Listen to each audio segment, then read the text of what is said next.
డ్వాక్రా మహిళలకు ఏపీ ప్రభుత్వం తీపి కబురు చెప్పిందండి. డ్వాక్రా మహిళలకు సంబంధించి కూటమి ప్రభుత్వం అయితే ఒక ఇంపార్టెంట్ నిర్ణయం తీసుకుందని చెప్తున్నారు. మనం ఇప్పుడు ఆ విషయాలు తెలుసుకుందాం.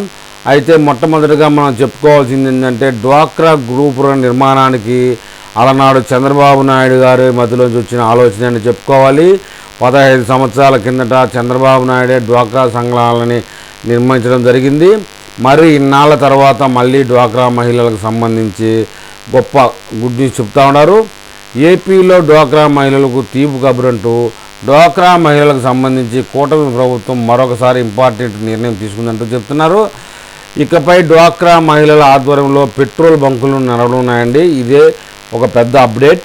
పట్టణ స్వయం సహాయక సంఘాల ఆధ్వర్యంలో రాష్ట్రంలో మొట్టమొదటిసారిగా ఫస్ట్ టైం పెట్రోల్ బంకులు ఏర్పాటు కానున్నాయి. మహిళలు మాత్రమే ఈ బిజినెస్లో రాణించాలని, ఫైనాన్షియల్గా నిలదొక్కుకోవాలన్న కాన్సెప్ట్తోనే ప్రభుత్వం ఈ కార్యక్రమాన్ని ప్లాన్ చేసిందని చెప్తున్నారు. ఫస్ట్ ఫేజ్లో రాష్ట్రంలోని అన్ని జిల్లాల్లో ఒక్కొక్కటి చొప్పున ఈ పెట్రోల్ బంకులు ఏర్పాటు చేయబోతున్నారండి. డ్వాక్రా సంఘాలు పొదుపు డబ్బుల ద్వారా పెట్రోల్ బంకు ఖర్చులను భరించనున్నారు. పెట్రోల్ బంకులకు స్థలం చూపడం, అలాగే బిజినెస్ డెవలప్మెంట్ కావడానికి ప్రభుత్వం అయితే హెల్ప్ చేస్తుందని చెప్తున్నారు. సుమారు 6,000 కోట్ల రూపాయల పొదుపు డబ్బులను ఉపయోగించుకుని ఈ ప్లాన్ అమలు చేసేందుకు మోప్మా సిద్ధమవుతోంది. మోప్మా అనేది ఒక గ్రూప్ అండి. ఇది ఇలా ఉంటే ఇటీవలే డ్వాక్రా మహిళలకు స్వయం ఉపాధి కోసం బైకులు, ఆటోలు ఇచ్చిన విషయం కూడా మనకు తెలిసింది. వీటిని రెంటుకు తిప్పడానికి ర్యాపిడో సంస్థ ఒప్పందం, మోప్మా ఒప్పందం కూడా కుదుర్చుకుంది.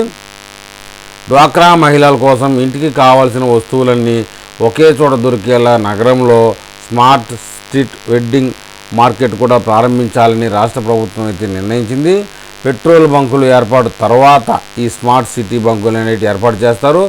ఇవి ప్రారంభమైన తర్వాత ప్రస్తుత స్వయం సహాయక సంఘాలతో పెట్రోల్ బంకులు నడిపేందుకు ఆయిల్ కంపెనీల నుంచి పర్మిషన్ అయితే తీసుకుంటుందండి ప్రభుత్వం. ఏది ఏమైనా ఇది మహిళలకి ఏపీలో ఒక వరం లాంటిది అని చెప్పాలి. చూద్దాం ముందు కూటమి ప్రభుత్వం మహిళల విషయంలో ఎలాంటి నిర్ణయాలు తీసుకోబోతుందో.